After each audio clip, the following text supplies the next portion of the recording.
Lowriders have always stood out from all the other car styles.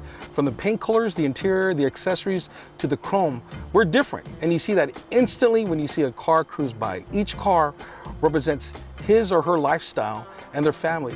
We take pride in our cars. When you see a lowrider, you see the love and passion we pour into our cars. It's art on wheels that specifically represents our family, who we are, and where we're from.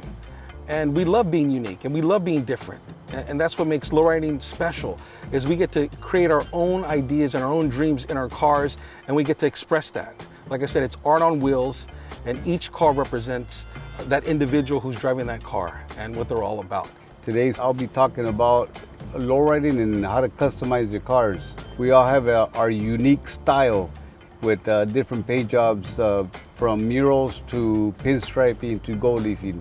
You can customize it your way, your style, put whatever love, whatever different unique ways you want to customize your car. All this work that we're doing on these cars, keep kids out of trouble, have a shop that's open for 22 years now, started in August of '99. It's fed my family the whole time. My son is now helping me at the shop. One thing I love about lowriding is family. We come together as a family, we cruise together as a family, car clubs get together as family. We love supporting the community and being a part of where we live.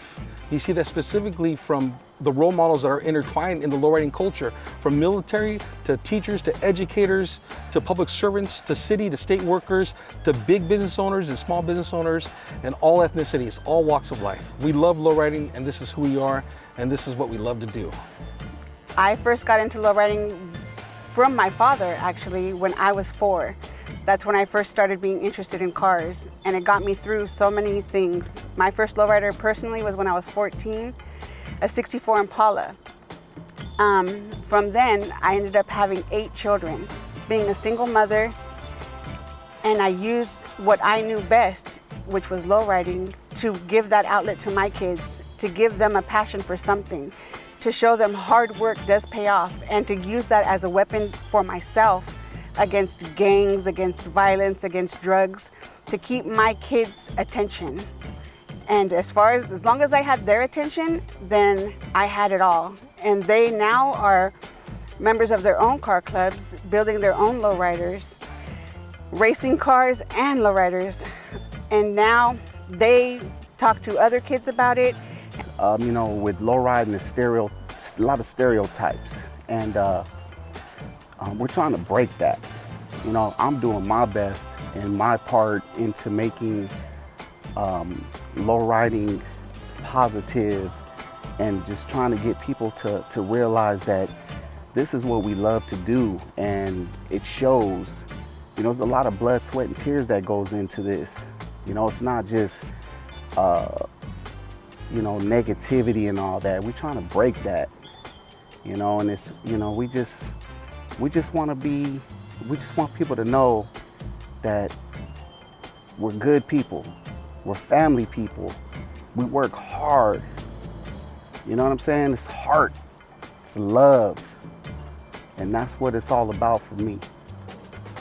So with our dad, how he's passed down lowriding to us, we want to keep it in the family, and we want to keep this as a family tradition and keep it going. And especially with younger generations coming up in the world, we want to keep lowriding as positive as possible, and it's a much safer outlet than being on the streets. And we want to be able to showcase through our photography how lowriding has such an amazing impact on all of our lives. So from our dad, and since we don't have cars yet, our way of giving back is to take pictures. So we have our own little photography thing going on right now, and we just want to showcase the beautiful art, the beautiful cars. Everyone has their own different style, so we want to showcase that and give back to our community. Hello, my name is Christian Palacios. I'm 16 years old. And personally, my favorite part about lowriding is it's a gateway to keep my generation out of trouble. Being a youth in the Lowrider community, it's an amazing experience. Cruising in events, going to car shows, participating in bike shows. It just motivates us into one day owning a lowrider and going cruising and so forth. It's a tradition, it's part of our heritage, especially in the Chicano community. Us, as members of the youth, we look forward to our OGs, from the car clubs to our OG uncles who own these cars. We look up to them and it motivates us to do better every day.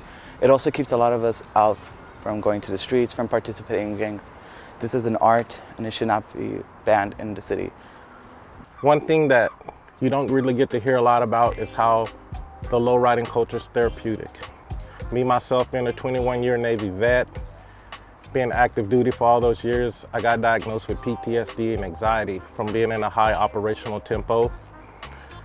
And for me, low riding is that settledness in life, that band-aid that keeps my life together. It's like the glue that holds the fabric. Being in your car, cruising down the boulevard, playing your favorite song, seeing all your friends out, it takes you out of that normal lane in life where everything is routine, and it gives you that unroutine but subtle calmness feeling. That's why when you see lowriders out, we're all happy, smiling, happy to see each other, because it's that balance that we need to keep going. I started my club back in 2004. We've had many members in and out, and right now I have these 3 who are now my lowrider sisters. Lowriding is very important to me because I like the family aspect of it. I have very many lowrider brothers and sisters from the different car clubs. Some of us that don't grow up with support at home or family, lowriding creates a family. For example, I didn't grow up with my family. I didn't grow up with my parents or siblings. And my entire youth, I yearned for that belonging to a family. And when I got into lowriding, San Diego gave me that. The San Diego lowrider culture gave me that sense of belonging, that sense of family. And then when I joined my car club, Dukes, all of a sudden they called me sister. So I had now a bunch of brothers and extended family. And so lowriding has given me so much. And not just in the yearning for that family, but when I'm cruising my ride, peace. It takes me away, and I don't feel the scars of my past, you know? So thank you for your time. Lowriding means a lot. Lowriding to me means carrying on the tradition of my family. It means being able to dedicate my car to my grandma, who passed away October 17th, 2019. The color of my car was her favorite color. It came from a nail polish that I was supposed to paint her nails before she passed away, but she passed away before I could. I was determined to get that color onto my car, so I did, and I named my car after my grandmother. Being able to carry on this tradition means the world to me, because that means that my kids can carry on the tradition as well. My girls, being the first female lowrider in my family as well. It's been therapeutic for me, being a single mother of 7 kids, and a female lowrider it's been difficult, but I've been able to manage. Coming from a 15-year abusive relationship, I've been able to just cruise and keep my mind busy with just the cruising. 5 years old, my dad took me to my first car show down at Golden Hall, and ever since then, I just seen the beauty, the art, the culture, just by growing up. I always wanted my own lowrider. I got me one finally. I had a '69 Impala back in the '90s, and it was beautiful. I just love it. I love everything about it. I live it, I breathe it. I even passed it down to my kids.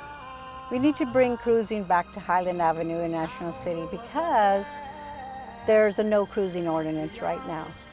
And the United Lowrider Academy's goal is to bring back cruising. We have the support of the city officials, law enforcement, business owners, and residents in National City. So that's what we're going to do. That's what our goal is. Bring it back so that the whole lowrider community can benefit from cruising back on Highland Avenue. In my experience, our best rule of thumb is if our laws are just as powerful as their enforcement. So what if I told you that we had a 30-year law in the National City books and that they haven't been enforced in the last 15 years? It's critical to understand that National City, although we have a history of lowriders in our community, it's also a place where our community has been stigmatized by an ordinance that's just a relic of the 1990s. I know that right now we have a perfect opportunity to make sure that our elected officials are held accountable so that we really have a community that is by us and for us. Thank you so much. It's our way of life. It's not just a hobby. We do everything around lowriding. I'm very proud of my club. Our biggest thing is respecting ourselves, other clubs, and always be a lady. That's what, hence the name Unique Ladies. I am a lady lowrider. And when we cruise and we lowride and we see kids and they come up and they show us how happy they are and ask questions, it's just a satisfaction. It's a way of feeling free. When we ride, and we ride, we're free. Carry on. It's been a long time coming, but I know change gonna come.